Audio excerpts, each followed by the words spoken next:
축복합니다. 여러분 지금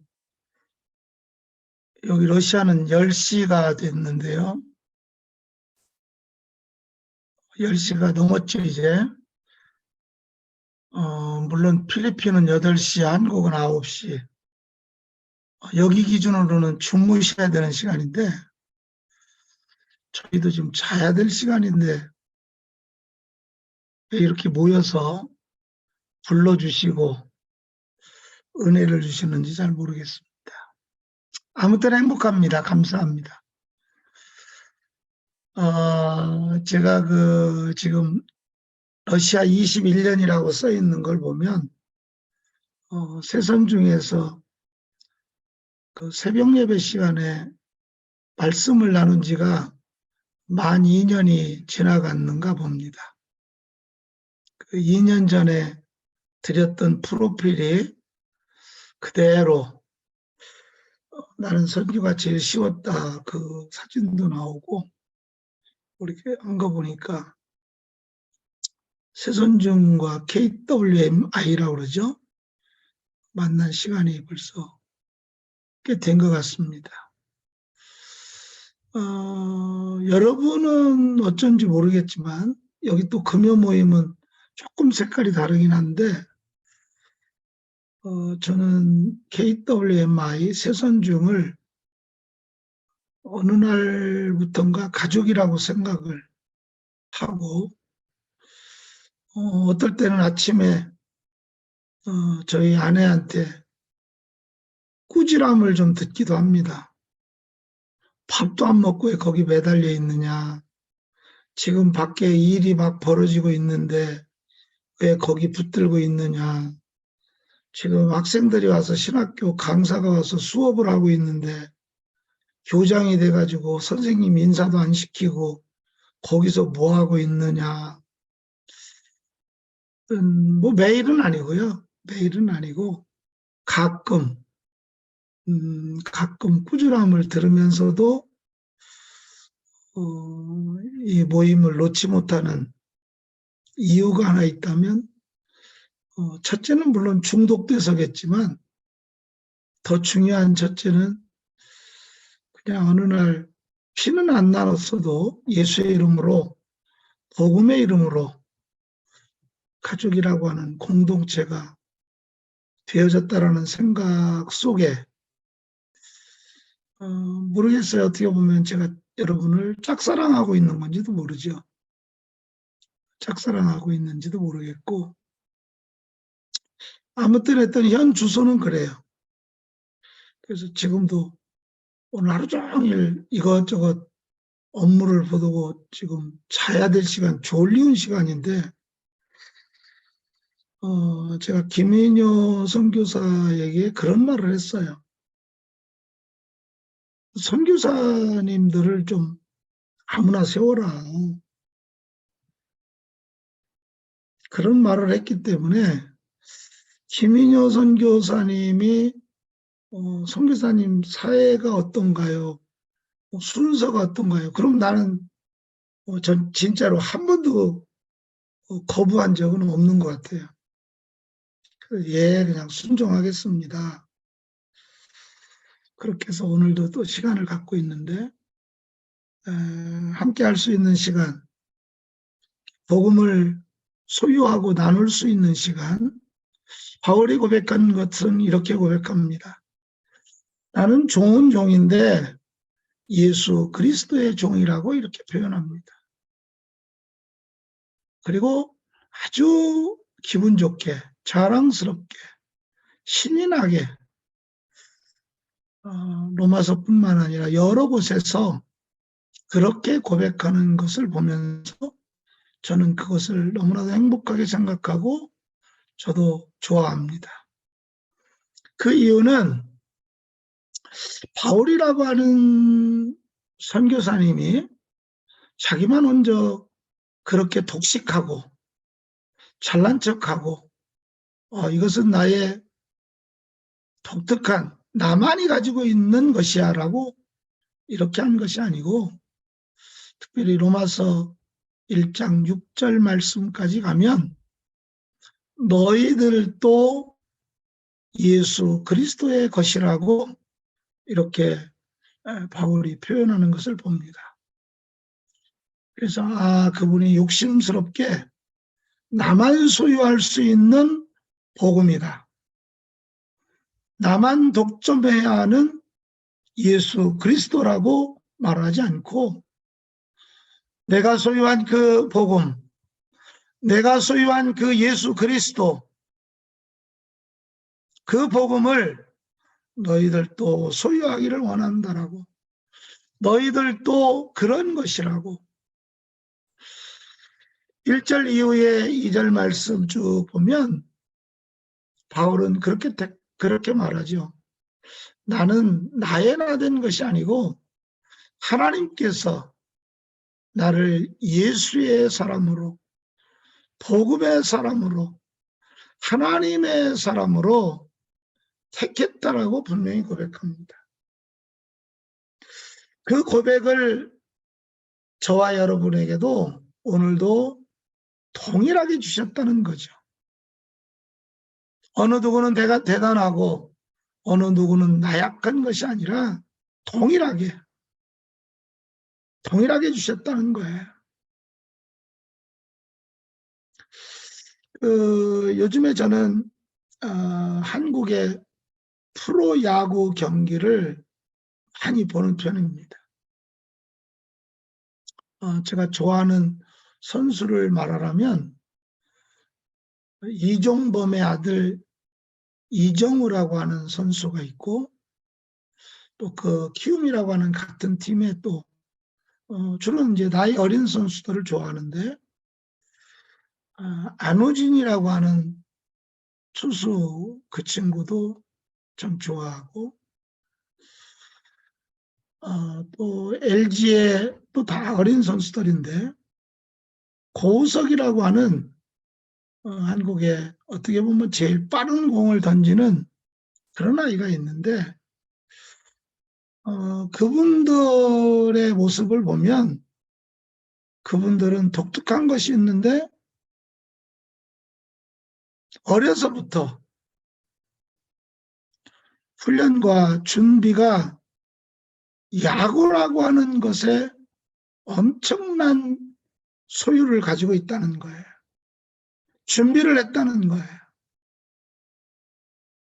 처음 이야기한 이종범이라고 하는 사람의 아들 이정우라고 하는 아이는 어떻게 보면 엄마 뱃속에서부터 태어나면서부터 야구를 위해서 태어난 아이가 아닌가.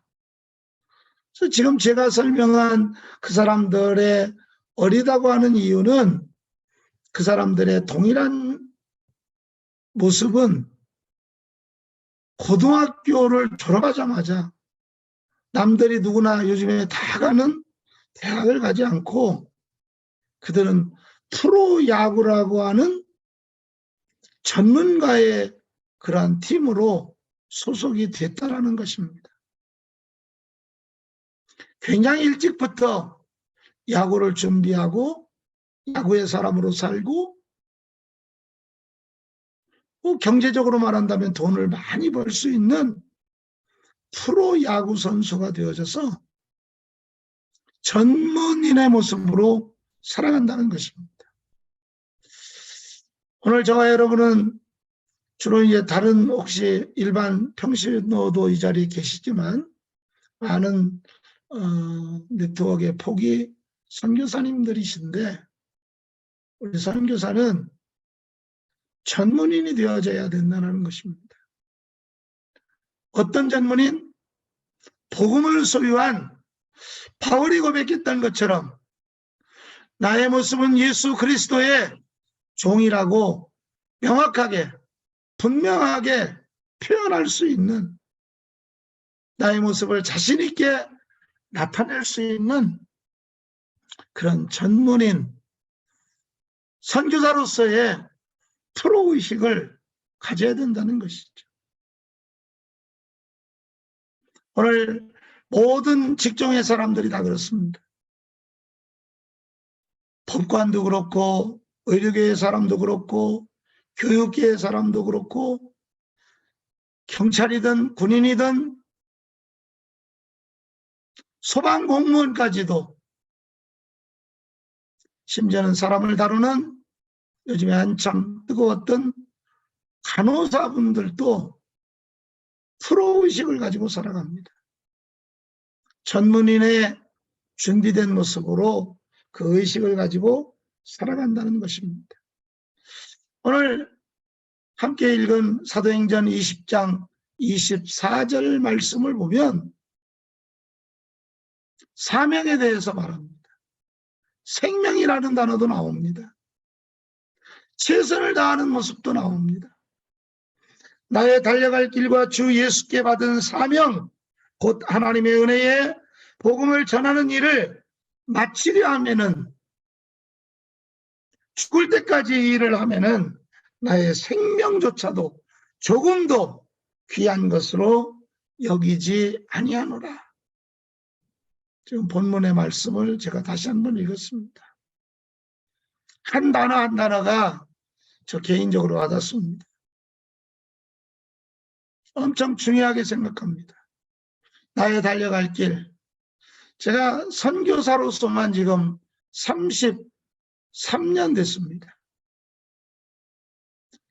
주의 길을 걸은 지, 여러분 웃긴다고 생각하실지 모르겠지만 44년 됐습니다. 그러면 나이가 도대체 몇 살이길래 44년이라고 그럽니다. 일찍 시작했습니다. 아주 어린 나이에, 한국어로 말하면 그걸 교육전도사라고 그러죠. 제가 주의 일을 한 지가 44년이 됐어요. 서원한 지는 54년이 됐더라고요. 주의 일을 하겠다라고 내가 전문 직종, 예수 그리스도의 사람으로, 복음의 사람으로 헌신하겠다고 한 지가 54년 됐더라고요. 그리고 주의 일을 시작한 지가 44년 됐고, 선교사가 된 지 33년이 됐더라고요. 저는 1990년도에 미국 유학을 온전하게 준비했습니다. 장학금도 마련해 놓고 비자 문제도 해결하고 유학 가는 것으로. 돌아가신 총신대 총장을 지냈던 김혜한 박사님이라고 하는 분이 계시는데, 그분이 미국의 ITS라고 하는 개혁신학을 하는 그런 학교를 가지고 있는 분이 저를 공부시키겠다고 그런 일이 있었는데, 그 일을 제가 포기하고 지금까지 공부를 안 하는 이유가 있다면, 물론 아이들이 지금 박사학위도 하고 공부를 배신하는 건 아니겠지만 합니다만은, 제가 그 이후에 공부를 안 한 이유가 있다면, 나는 선교사로서의 프로의식을 갖자. 선교사로서 전문적인 사람이 되자.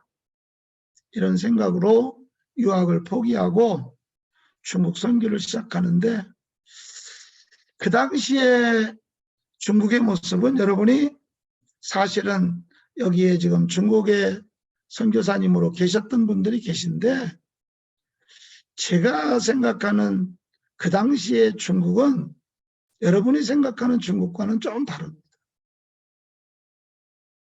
중국과 대한민국은 수교가 돼 있지도 않았었고, 중국과 조선민주주의 인민공화국은 형제의 국가였고, 중국과 소비에트 연방은 우호를 다짐하는 형제국가였던 그 시절이었기 때문에 비자 문제도 해결할 수 없었고, 저는 대구의 신호방직이라고 하는 한 장로님의 회사의 영업부장이라고 하는, 그때부터 저는 나쁜 짓을 한 것 같아요. 가짜 명함을 만들고 중국에 있는 동안에도 계속 거짓말을 하고 살았으니까 나쁜 짓을 죄를 일찍부터 많이 진 것 같은데 가짜 명함을 만들어서 중국 비자가 해결이 안 되기 때문에 중국을 짧게는 한 달, 길게는 3달, 제가 만 3년을 그렇게 중국을 순회 선교를 합니다. 왜? 치료할 수가 없는 시절이었기 때문에. 굉장히 까다로운 시간이었습니다. 한국과 수교가 92년 말에 됐습니다. 제가 중국 선교를 시작하면서 미국 유학을 포기하게 돼요. 30대 초반 새파란 나이에 중국에 갔는데 목회자가 없습니다. 그 당시에 심양 서탑이라고 하는 곳에 오해원 전도사님이라고 하는 그 당시에 목사님도 아직 되지 않은 여자 교역자가 윤영성이라고 하는 곳에 대표적으로 한 분 계시고 조선족을 말하는 겁니다. 연변 연길이라고 하는 곳에 김성하 목사님이라고 하는 분이 한 분 계시고 이렇게 전문적인 목회자로서 2분밖에는 계시지 않았습니다. 제가 그때 이미 목사가 됐었거든요. 새파란 것이 목사라고 하니까 성도들이 은혜를 받고도 믿지를 잘 않아요. 할머니들이 손을 만져가면서 하는 말이 아이고 어떻게 이렇게 젊은 사람도 목사가 될 수 있습니까? 가는 곳마다 의뢰의 질문하는 그 질문 때문에 그리고 한 곳에서 집회하고 또 다른 곳으로 움직이고 한 곳에서 하룻밤 하룻밤이라고 할 수도 없죠. 이동을 해야 되기 때문에 당연히 한 곳에서 이틀 밤을 자보지 못하고 3년이라고 하는 시간을 도망다니면서 순회 선교하는 그런 시간을 갖습니다. 그 재미에 빠져서 저는 미국 가는 걸 포기하고 중국에 선교를 시작하는데 그 당시에는 좀 이해가 잘 안 되는 이야기인데 논두렁 밭두렁을 통해서 걸어서 이동을 했고 자동차 길이 있다라면 당나귀나 아니면 소가 끄는 이 우마차를 타고 이동하는 그런 일들이 중국에 실제적으로 있었습니다. 동북 삼성에. 그런 가운데 제가 중국 선교를 시작할 때 체중이 100kg 정도 됐습니다. 지금 90kg가 좀 되지 않는데 그 당시에 30년 그 이전에 제가 체중이 한 100kg 정도 나갔는데 체중이 85kg 뭐 이 정도 많이 빠지기도 하고 3년 만에 어떤 일이 왔냐면 제가 간에 문제가 왔습니다. 간 기능에 이상이 생겨서 더 이상은 무리할 수 없는 제가 기차를 타고 30시간 정도 움직일 때 워프라고 하는 누워가는 기차가 있는가 하면 잉쭈어라고 하는 앉아서 가는 기차가 있는데 그 앉아서 다니는 기차를 타고 다닐 수밖에 없는 왜 그런 재미가 있었냐면 그 안에서 복음을 전할 수도 있었고 그 여비를 그 당시에는 외국인은 외화라고 하는 외피라고 하는 또 다른 인민피가 아닌 다른 돈을 써야만이 했던 그런 시절이에요. 그리고 3성급 이상의 호텔에서만 자야 되는 그런 환경. 근데 그것을 제가 조선족으로 둔갑해서 그것도 나쁜 짓을 한 거죠. 외피를 쓰지 않고 인민피를 이용해서 일반 중국 사람들이 타는 기차를 함께 타고.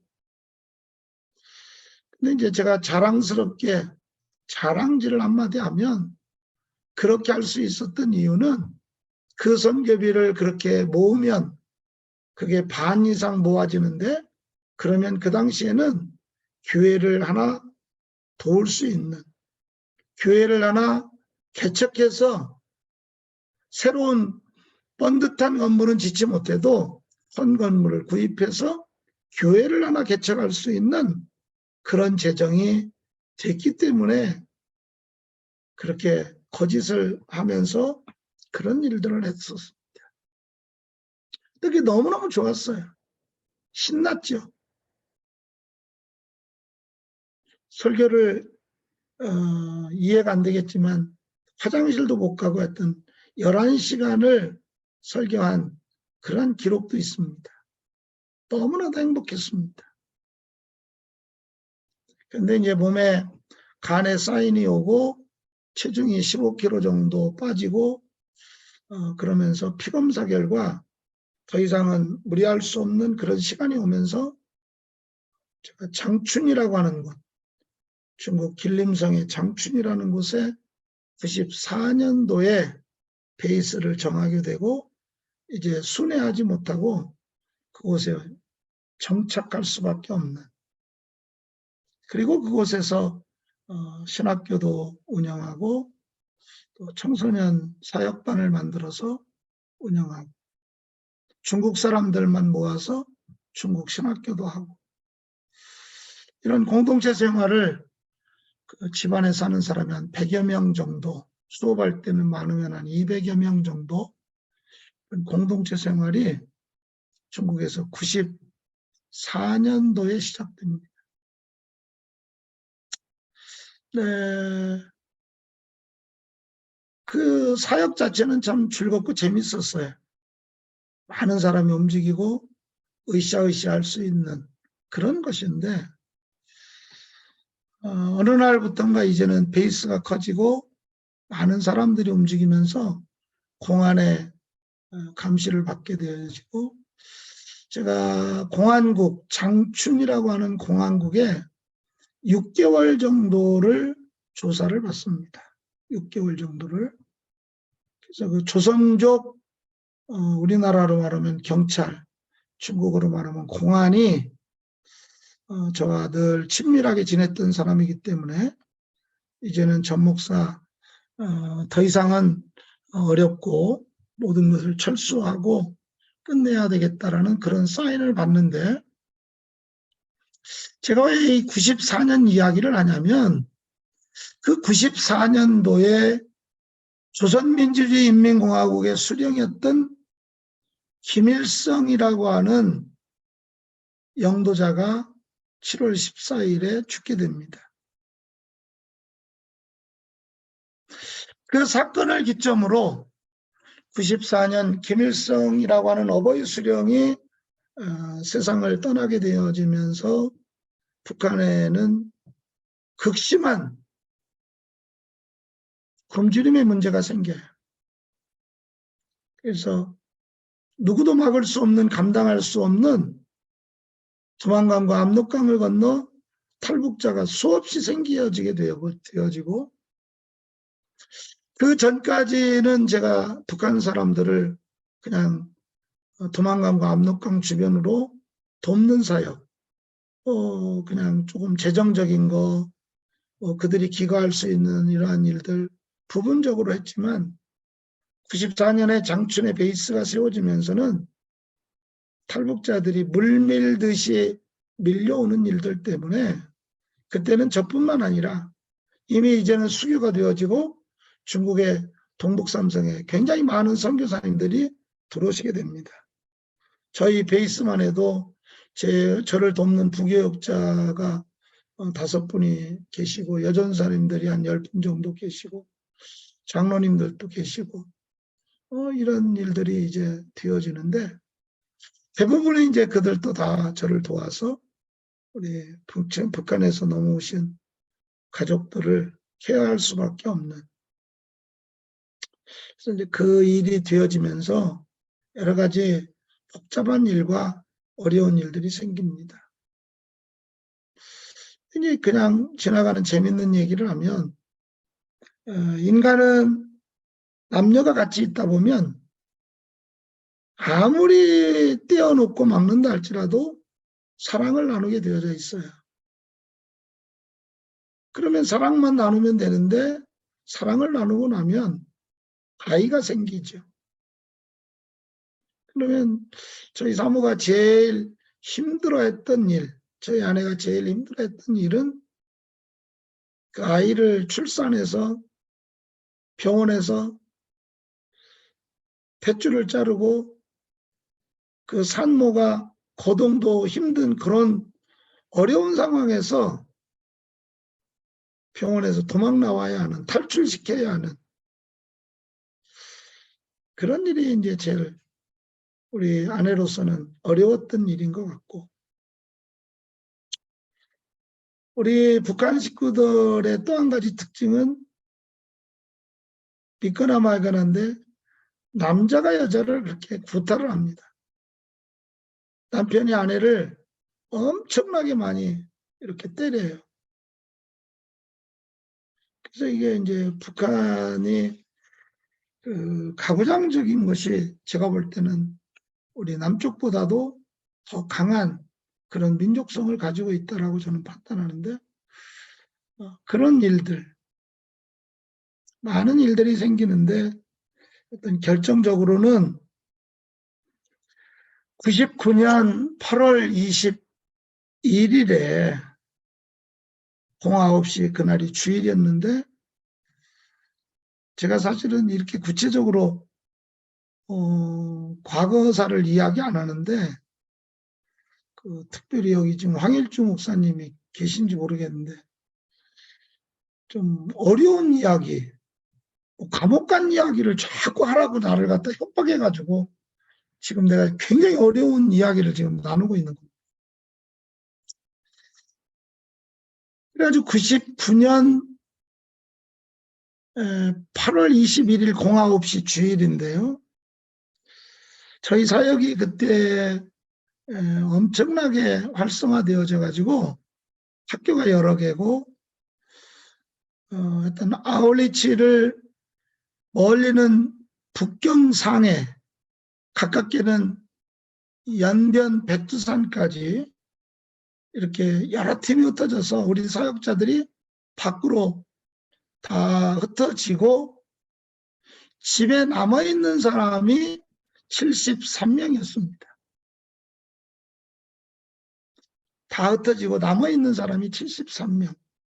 그 73명 중에는 대한민국 사람, 우리 부모님, 우리 부부, 우리 두 아들을 비롯한 우리 사역자들 몇몇, 그리고 중국 한족들, 그리고 한국에서 잠시 들렸던 광주 첨단중앙교회 목사님을 비롯해서 목회자들, 그리고 중국의 조선족들. 제일 중요한 인물은 우리 조선민주주의인민공화국에서 배고파서 넘어와서 살 길을 찾으러 대한민국이 아니면 또 다른 제3국을 가기 위해서 넘어온 그 식구들이 그중에 한 30여 명 남아 있었습니다. 그래서 함께 했던 아무튼 그날 09시에 약 200여 명이 넘는 군인들, 군무장한, 저를 잡으러 온 사람은 북경중앙에서 안전교육부 간부가 권총을 들고 제 머리에 권총을 들이댄 그런 일이고, 200명이 넘는 무장병력이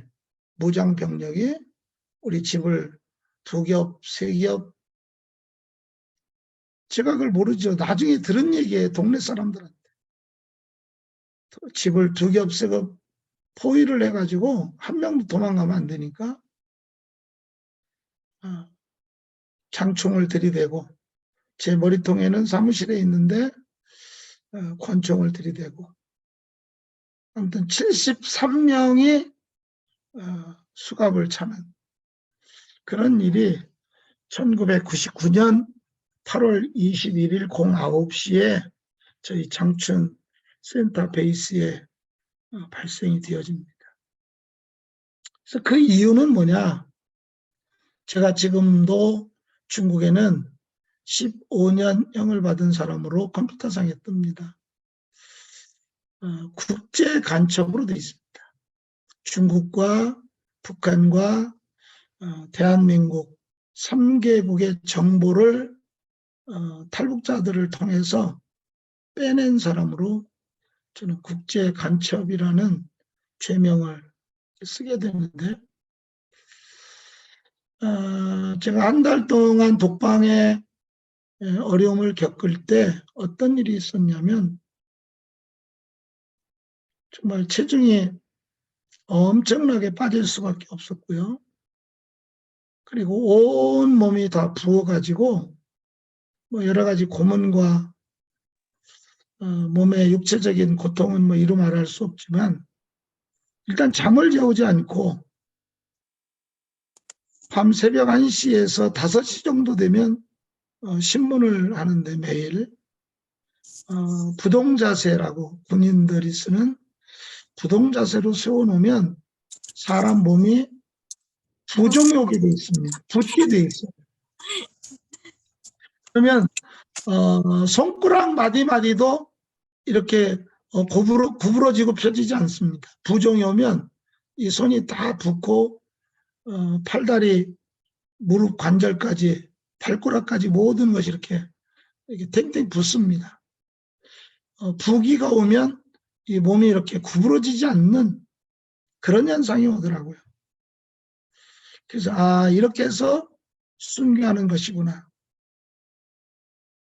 그리고 그들이 저에게 계속 협박한 것은 당신은 조만간 북한으로 이송될 것이라는 협박을 엄청 많이 했어요. 그래서 이렇게 해서 내가 북한에 끌려가서 종신형을 받게 되는 거구나. 온갖 생각을 다 하게 되겠죠. 온갖 생각을 다 하게 되는데 저는 좀 미련해서 그래도 어떻게든지 살아남아야 되겠다라는 이런 생각이 있었어요. 그래서 그들이 주는 정말 이렇게 좀 먹기 힘든 그런 도시락밥, 중국식 한식을 주진 않았겠죠. 그것을 어떻게 해서든지 먹고 내가 아무튼 살아야 되겠다라는 생각을 가지고 그걸 먹고 살아남은 그런 일인데 저희 장현미 선교사님은 좀 달랐어요. 장현미 선교사님은 열흘 만에 조사를 받다가 나올 수 있었는데 그 이유가 뭐냐면 잡혀 들어가는 날부터 단식을 시작한 거예요. 단식 투쟁을 한 거죠. 남자들이 훨씬 더 지혜롭지 못하고 미련한 거예요. 그 맛도 없는 걸 먹고 살아남겠다고 버티게 해지고 나중에 다 안 이야기죠. 뭐 다 독방에 있으니까 모르죠. 장현미 선교사는 열흘 만에 나왔는데 왜 어떻게 열흘 만에 나왔냐 그러니까 열흘을 단식하면 사람이 길게 뻗어질 수밖에 없습니다. 장현미 선교사 키가 조금 길어요. 1m 74밖에 안 되는데 그 1m 74가 쭉 뻗어 누우니까 그 사람들이 어떻게 생각했을까요? 결과는 이렇게 됐습니다. 저 독한 년 갖다가 내버려라 이렇게 된 거예요. 그래서 죽기 전에 죽게 생겼으니까 국제 문제가 생기니까 장현미 선교사는 열흘 만에 단식 중에 자유함을 얻는. 그리고 저희 부모님은 하루 만에 자유함을 얻었어요. 왜 그랬냐면 저희 두 아들이 그 당시에 12살, 13살 어린아이였거든요. 근데 그 공안들이 볼 때 그 아이들이 이미 그때 체중이 70kg, 80kg, 물론 지금은 우리 큰 아이는 135kg 정도 나갑니다. 작은 아이는 120kg밖에 안 나가요. 형보다 조금밖에 안 나가요. 조금 나가요. 그러니까 이 공안들이 볼 때는 저희 아이들이 어린아이라고는 생각하지 못하고 수갑을 채워서 잡아왔는데, 잡아와서 조사하다 보니까 이 아이들이 어린아이가 초등학교, 우리 작은 아이는 그 당시에 겨우 초등학교 졸업하는 그때였거든요. 중국 소학교. 그러니까 이 아이들 둘만 내보낼 수가 없으니까 나를 내보낼 수는 없고, 저희 아내 장현미 선교사를 내보낼 수도 없고, 저희 부모님이 같이 잡혀갔기 때문에 우리 부모님도 평신도 선교사로 통합측 하메노에라고 하는 노예 파송 선교사님으로 제 사역을 도우러 들어오셨기 때문에 이 노인들이 손주 덕분에 하루 만에 풀려나신 거예요. 나머지 식구들은 대부분 북한 식구들은 다 저하고 똑같이 한 달 동안 끝까지 조사를 받고 안전계획부 밑에 있게 되어지고, 우리 아이들 덕분에 우리 부모님은 하루 만에 나오시고, 우리 아내는 단식 투쟁하면서 그 이후로 열흘 만에 어려움에서 극복되고, 이제 저도 제가 15년을 형을 받았어요. 그 안에서 15년을 받고, 그래서 실제로 15년을 내가 중국을 못 갔습니다. 만 15년을. 근데 이제 지금부터 이제 하나님의 은혜인데, 그래서 저는 행복하다고 하는 거예요. 그 당시에 이제 우리나라 김대중 대통령이 정권을 잡고 있을 텐데, 저는 장춘에 있었고, 대사관은 북경이라는 곳에 있는데, 저희 아버님이 하루 만에 풀려나게 되고, 저희 아내가 열흘 만에 풀려나게 되는데, 아내가 나와서 보니까 아이들하고 우리 부모님이 어떻게 할 줄 모르고 다시 집에서 그냥 있더라는 거예요. 그래서 우리 장현민 선교사는 이미 가택연금이 된 상태이기 때문에 못 움직이기 때문에 부모님에게 빨리 지금 대사관에 가서 우리 아들이 이렇게 해서 지금 소식을 알지 못한다. 어떻게 되는지 모른다라는 것을 알리게 되어지고, 그래서 이제 이 사실이 대사관에 통보가 되고 이것이 한국의 뉴스화가 되면서 전 한국교회가, 특별히 온누리교회라고 하는 교회가 제가 이제 그 당시에 속해 있었기 때문에 전 교인이 기도를 시작하는 그런 일들이 발생되어지고, 그 은혜로 제가 15년 형은 받았지만 국제간첩으로 전격적으로 한 달 만에 석방되는 은혜를 제가 입은 사람.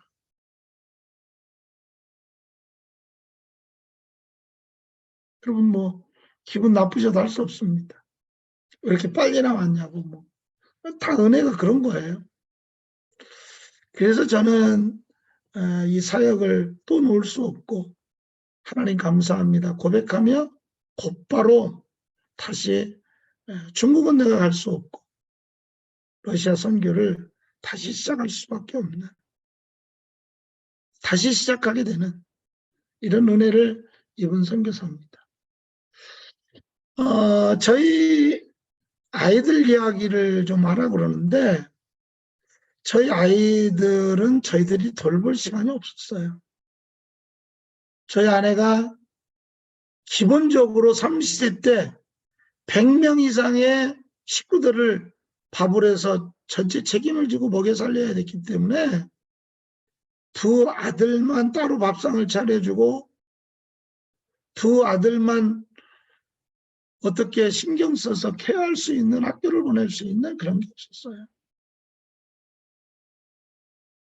그냥 공동체 안에서 밥 먹고 공동체 안에서 예배하고 기사를 통해서 학교를 가게 되고 기사가 또 집에 데려오고 이런 생활을 저희들이 정말 아이들을 케어할 수 있는 그런 상황이 없었어요. 근데 하나님이 일단은 중국에 가서 중국 소학교를 다녔기 때문에 중국어를 완전하게 배울 수 있는 기회를 주셨고 아이들이 나와서 이제 한국에 먼저 나가게 되는데 아이들이 둘이 손을 잡고 그렇게 기도했다는 거예요. 하나님, 우리 아버지가 지금 소식이 없는데 우리 아버지가 지금 잡혀가서 지금 어떻게 됐는지 어디에서 어떻게 됐는지 모르는데 하나님, 우리 아버지를 살려주시면 우리가 하나님의 일을 하겠습니다. 엄마 아버지가 하는 일을 우리가 하겠습니다. 라고 기도했다는 거예요. 그래서 저는 15년 실형을 받았지만 국제간첩으로 15년형을 받고 북한으로 끌려갈 수도 있었지만 한 달 만에 석방이 된 거예요.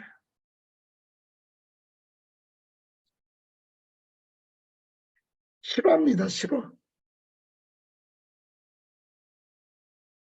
그래서 두 아이가 지금 현재 큰아이는 한국의 통합축교단에서 마지막 훈련으로 지금 선교지를 나가기 위해서 분당의 새벽교회라는 중형교회에서 지금 사역을 마지막 단계를 하고 있고 작은 아이는 미국에서 교육학으로 교육 선교를 위해서 며느리와 함께 공부하면서 다음 달부터 미국의 초대형 교회라고 하는데 맥그린 바이블 처치라고 하는 워싱턴 DC의 그 교회 선교 담당 목사로 옮기게 돼서 선교지로 빠르면 내년에 파송받으려고 준비를 마지막 미국 교회로 넘어갔습니다. 아이들이 고생을 안 했을까요? 그 어린 나이에 수갑을 차고 어쨌든 단 하루지만 수갑을 차고 감금되는 일도 있었고 중국이라고 하는 나라에서 중국 아이들과 함께 국제학교가 아닌 일반 학교에서 공부를 하고 중학교도 제대로 가지 못했기 때문에 다시 필리핀 바기오라고 하는 곳에 가서 초등학교 1학년서부터 중학교 3학년까지의 과정을 2년 동안 영어로 마치게 됩니다. 그 개인학습 방법인데 그게 미국 교재 방법인데 우리 아이들이 필리핀 바기오의 CCC에서 갈라진 제자들 선교회라고 하는 그런 학교가 바기오에 있어요. 그 학교에서 우리 아이들이 처음 학교를 세우게 되어지고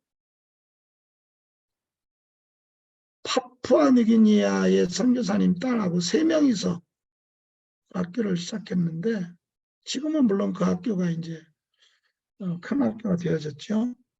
아무튼 그렇게 영어 공부를 필리핀에서 2년 동안 초등학교 1학년부터 중학교 3학년 과정까지를 마치게 됩니다. 그리고 이제 제가 다시 러시아에 베이스를 잡기 시작했기 때문에 부모님과 함께 자기들이 살았으면 해서 러시아로 건너와서 고등학교와 대학을 러시아에서 다니게 돼요. 물론 선교지에 외람된 이야기지만 선교사님들이 자녀들을 서울대, 연고대, 조금 연약하면 한동대. 근데 저희 사모는 아이들을 한국에 보내지 않았어요. 너희들이 앞으로 선교사로 헌신해서 살 것인데 한 나라 언어라도 제대로 배워야 더 하나님이 쓰시기에 프로페셔널한 선교사로서의 준비가 된다라는 그런 생각, 일념으로 한국의 안동대를 가면 그 당시에 제가 온누리교회 선교사이기 때문에 이사장이 서용조 목사였습니다. 장학금을 받을 수 있죠. 근데 러시아에서 한 학기에 4,000달러가 되는 학비를 두 아이가 학비를 내면서 한국에 안 가고 러시아 대학을 졸업하는, 제가 이 과정을 이야기하는 이유는 우리 두 아이가 여기에 있을 때 이미 체중이 100kg 정도 나갑니다. 제가 숫자를 이야기하는 것은 여러분이 잘 생각하셔야 돼요. 100kg라고 하면 아무리 나이가 어려도 덩치가 굉장히 크다는 말입니다. 그러면 두 남자를 합쳐놓으면 200kg가 되기 때문에 둘이 움직이면 웬만하면 어려움을 당하지 않습니다. 근데 러시아에는 스킨헤드라고 하는 것이 있어요. 여기가 유럽이기 때문에 그렇습니다. 유럽 사람들은 동양인을 보면, 특별히 4월 달에 히틀러 생일이 되어지면 이유와 조건이 없이 동양인을 무조건 두드려 패는 그런 나쁜 습성이 있습니다. 그걸 우리는 영어로 스킨헤드라고 그러죠. 그래서 15명의 러시아 애들이 집단으로 밤에 집에 돌아오는 두 아이를 폭행을 해가지고 아이들이 눈이 찢어지고 머리가 깨어지고 병원에 입원할 수밖에 없고,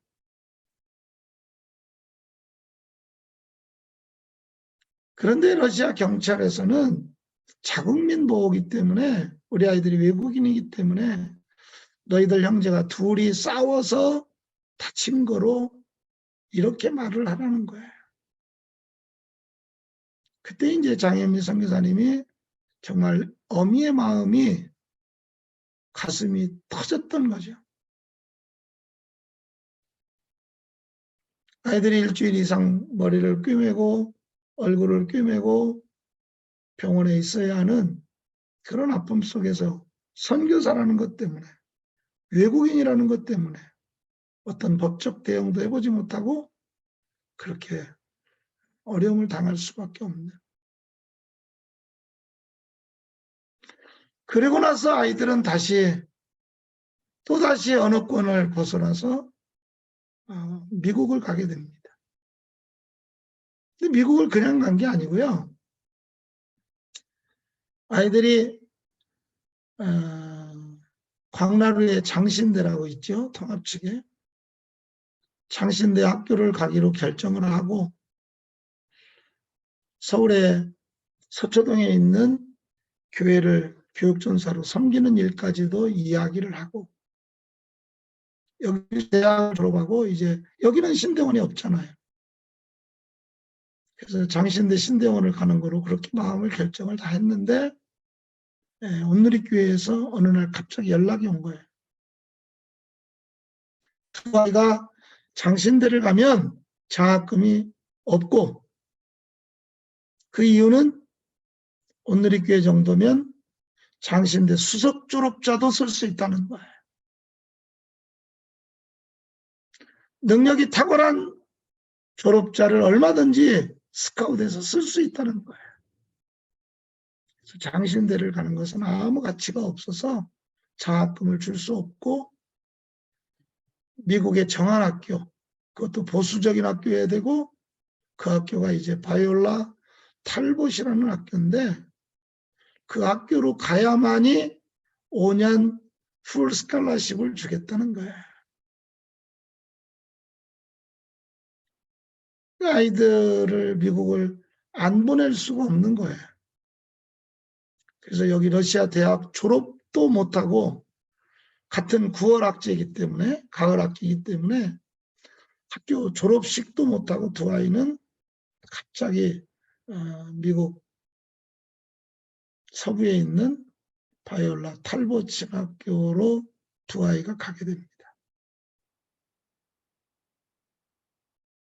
그래서 그곳에서 온누리교회에 5년 풀 스칼라십을 받게 되어지고 얼바인 온누리교회에 교육자 생활을 하면서 생활을 하게 되는,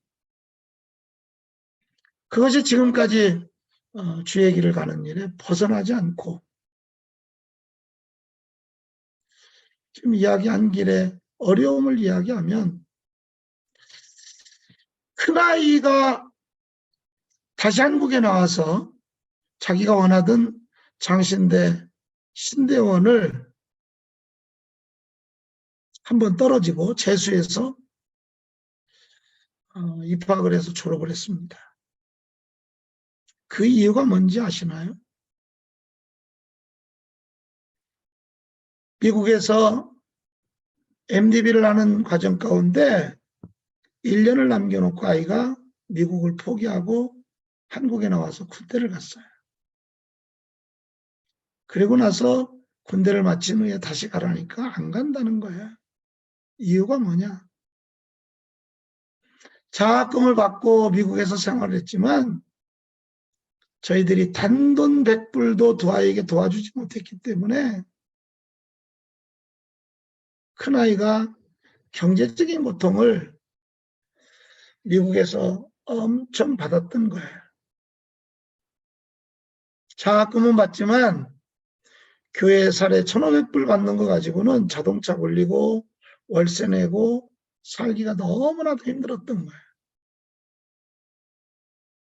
그래서 동생만 그냥 밀어주고 자기는 군대를 가고 다시는 미국을 안 간다고.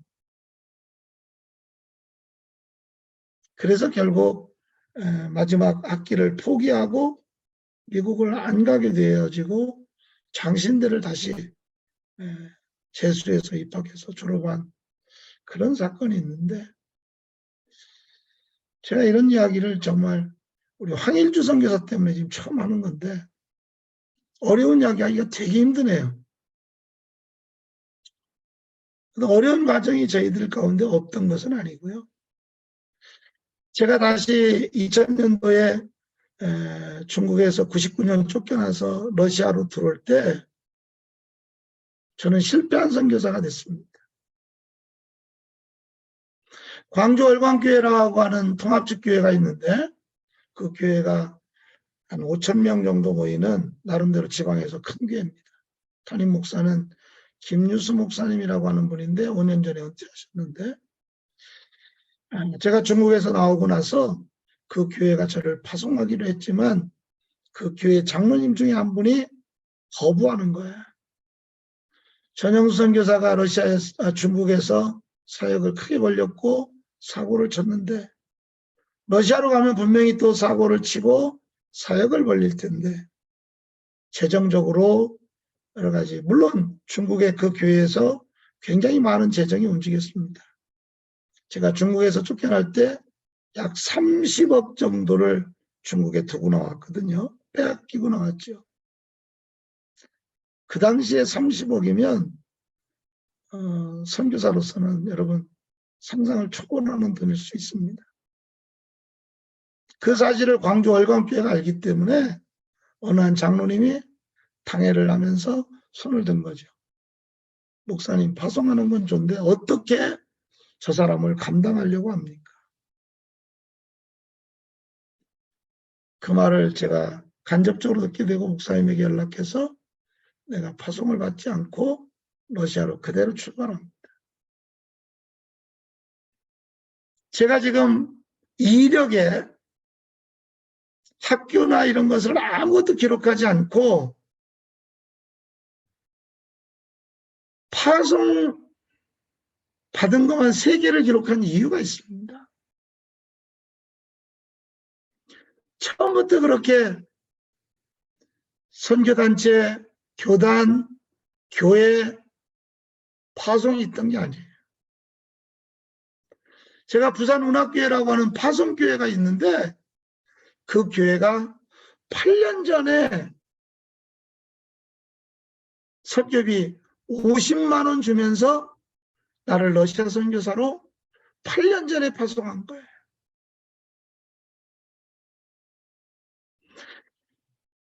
제가 여기 23년 됐는데 국제사랑재단이라고 하는 곳이 12년 전에 저를 북한 선교를 같이 하자고 그들의 요청에 의해서 저를 신학교 사역에 재정을 도우며 파송하게 된 거예요.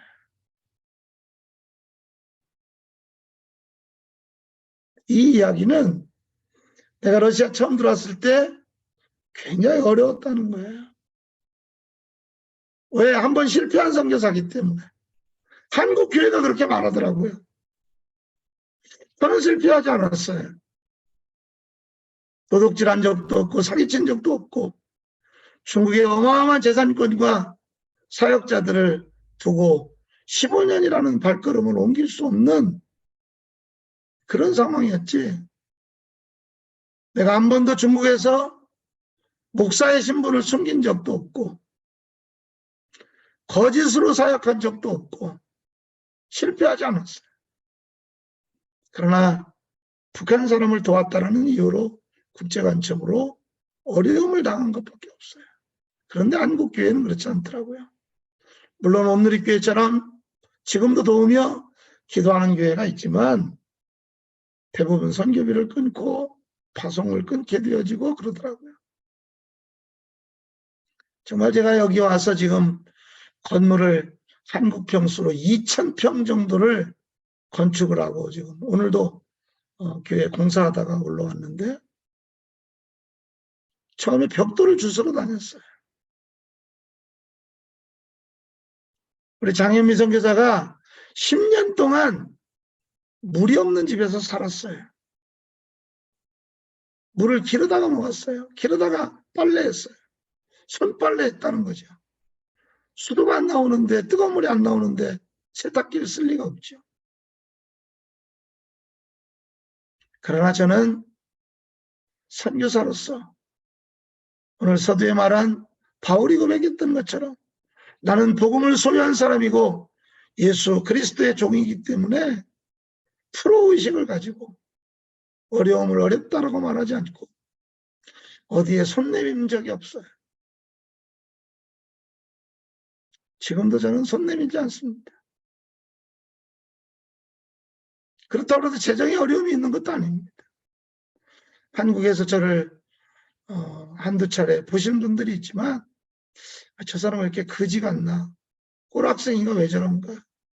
아마 그렇게 보시는 분은 없을 거예요. 저는 뭐 그렇게 잘나서 뭐가 그렇게 많아서 많진 않아요.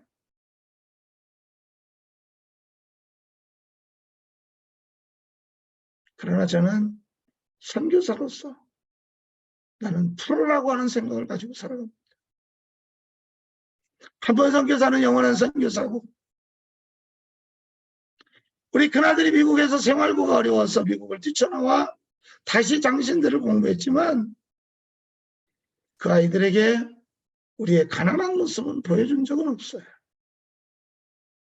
재정적인 돈을 가난한 것을 안 보여줬다는 게 아니라 늘 하나님의 사람으로 가난하지 않다라고 하나님의 나라를 꾸며나가는 일에는 우리는 모든 것이 채워져 있다라고 말은 하지 않았지만 그런 삶을 보여줬습니다. 지금도 동일합니다. 저는 이곳에서 교회를 지금 중국에서 물론 30개를 내가 교회를 개척해서 도왔고 짧은 시간에 여기서는 긴 시간이지만 6개밖에 하지 못했어요. 왜? 여긴 추운 지방이라서 교회 건물 아무리 조그맣게 만들려고 해도 1억이 더 들어갑니다. 추운 지역이라서. 6개를 지금 하는데 지금도 저는 제가 직접 개척하고 직접 건축을 하고 현지인이 세워지면 보통 3년 정도면 교회를 완전하게 건물까지, 재산권까지 다 이양합니다. 제가 지금 살고 있는 집 한 300평 정도 되는데 이 집만 제 이름으로 돼 있고 모든 재산권이 현지인 이름으로 다 이양이 끝나 있습니다. 저희 부부는 오늘이라도 내일이라도 은퇴해도 됩니다. 제가 한국에 나간다 할지라도 교회가 6곳이 있지만 어느 교회도 걱정하지 않습니다. 이미 다 이양했기 때문에, 현지인들에게 맡겼기 때문에. 그러나 제가 재정이 풍부해서 그런 것은 아니고 나는 프로이기 때문에, 나는 하나님의 사명받은 선교사이기 때문에 나의 나 된 것이 아니고 주께서 그렇게 택하셨기 때문에. 그래서 오늘 사도행전 20장 24절 본문을 감히 택해봅니다. 제가 존경하는 선교사님이 딱 한 분 있는데 63세에 돌아가셨어요. 오늘의 온누리 교회에 2,000명이 넘는 선교사를 파송하게 된 그 장본인 고 김사무엘 목사님이라는 분이 있어요. 우리 세선 중에 그 아래도 한번 나왔었고, 그 일을 하는 김창옥 전사라는 사람도 나왔었고, 그의 제자로 따라다니던 노규석이라고 하는 목사도 나왔었고, 그 김사무엘 목사님의 제자, 아내, 그리고 그를 멘토로 생각하는 그런 분들이 여러 명이 세선 중에 왔었어요. 근데 그 어른은 63세에 돌아가셨어요. 하나님 앞에 저는 순교했다고 생각해요. 이라크와 바그다드에서 돌아가시면서까지도 바그다드를 외치다가 돌아가신 분이 고 김사무엘 선교사님. 저는 목사 중에서도 유일하게 한 사람을 존경하는데 그 사람이 바로 고 최경주 목사인데 그 사람도 65세에 세상을 떠났어요. 거의 죽을 때까지, 마지막은 아니지만 거의 죽을 때까지 앉아서 설교하던 강단을 지키다가 돌아가신 분.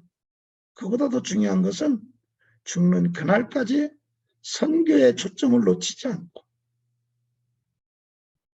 지금도 그 교회가 계속해서 선교할 수 있는 이유는 돌아가신 지 지금 12년 차가 되는데도 계속해서 선교의 끈을 온누리 교회가 놓지 않는 이유는 고 하용조 목사가 그러한 하나님 앞에 프로정신이 있었다는 거예요. 사도행전 29장을 계속 써가는 나는 하나님께서 택한 프로라고 하는 목회자지만 선교의 사명으로, 그리고 김사무엘 선교사님은 일본과 북한 선교를 위해서 마지막은 아프가니스탄에서 돌아가시는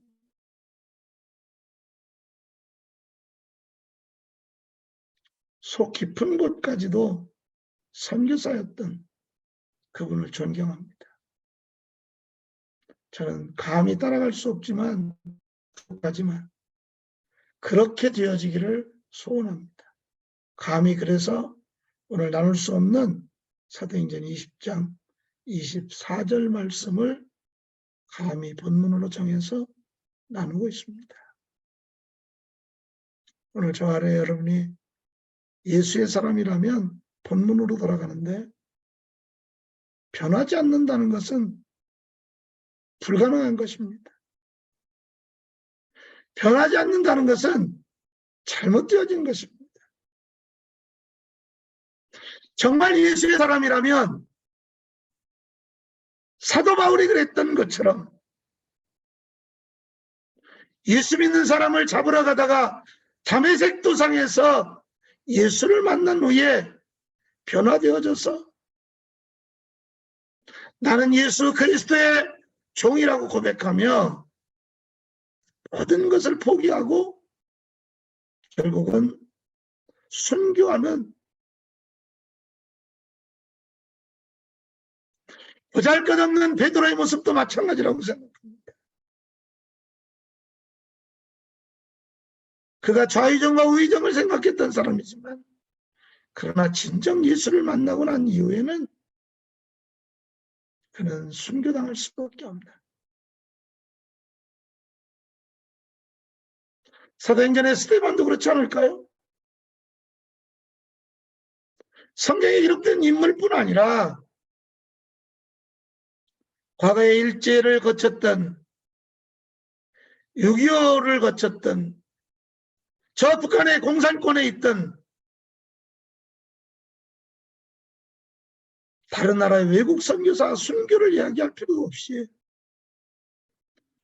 우리의 복음의 선배들이 복음을 진정 소유했다면 그 소유한 복음 때문에 그들은 마지막 사명 때문에 모든 것을 내려놓을 수 있는 프로정신이 있었다고 저는 생각합니다.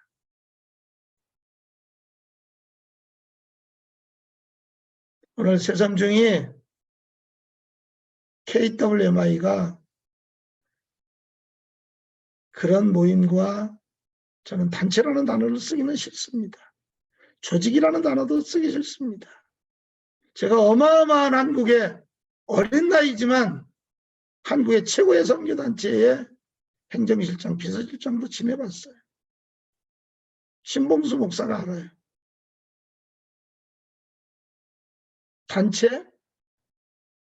제가 있던 단체가 한국에서 선교단체 중에 돈이 제일 많던 단체예요. 충현교회 제가 김창인 목사님 밑에 있었기 때문에. 한신의 관사가 바친 기증한 재정만 해도 어마어마합니다.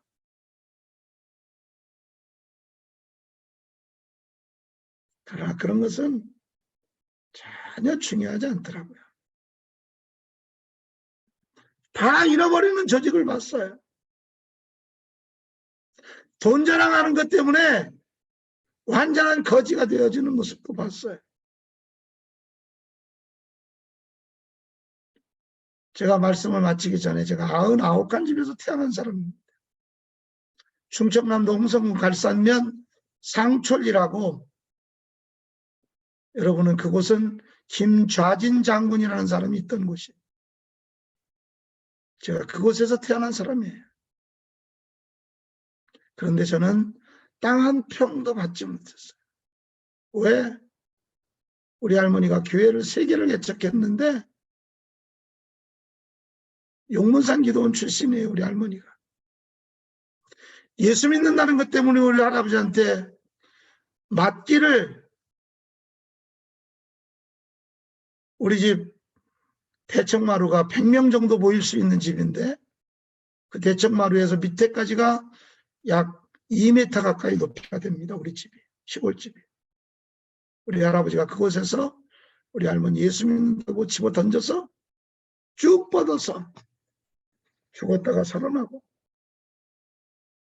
예수 믿는 것 때문에 집에서 쫓겨나서 서울에 올라가셔서 성동구 화양동이라는 곳에 또 개척교회를 해서 40일 금식기도 이후에 돌아가신 분이 저희 할머니인데, 저희 할머니가 저를 10살 때 소원하셨어요. 내가 장손이기 때문에. 그러나 저는 땅 한 평도 받지 못했어요. 예수 믿는다는 것 때문에.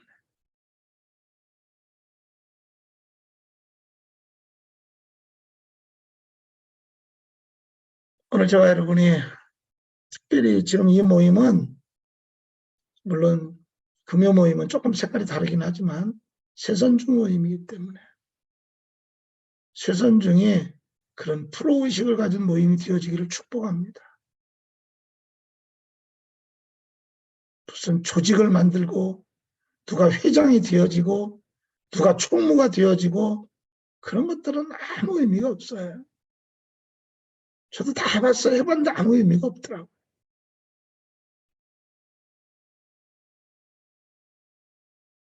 오늘 정말 프로의식을 가진 하나님의 사람으로 복음을 소유했다면 변화되어지는 그런 모습이 저와 여러분의 마지막 삶이 되어지기를 다시 한번 주님의 이름으로 축복합니다. 아멘. 기도하겠습니다. 하나님 감사합니다. 저희들 부족하고 연약합니다. 그러나 하나님 사용하여 주셔서 감사합니다. 오늘 말씀처럼 나이나 된 것이 아니고 하나님이 택한 것이고 내가 할 수 있는 것이 아니고 하나님이 할 수 있는 것이기에 하나님 앞에 맡길 수 있는 프로의식을 갖게 하여 주시옵소서. 그렇게 행하실 하나님을 찬양합니다. 우리 새선중이 그렇게 되게 하옵소서. 특별히 우리 김인여 선교사 앞장 세우셨는데 저 아들 피곤치 않게 하시고 건강이 연약한데 강건케 하시고 하나님 주변에 돕는 임원들 하나님 축복하시고 주의 나라를 세워가는 일에 헌신하게 하여 주시옵소서. 예수님의 이름으로 축복하며 기도합니다.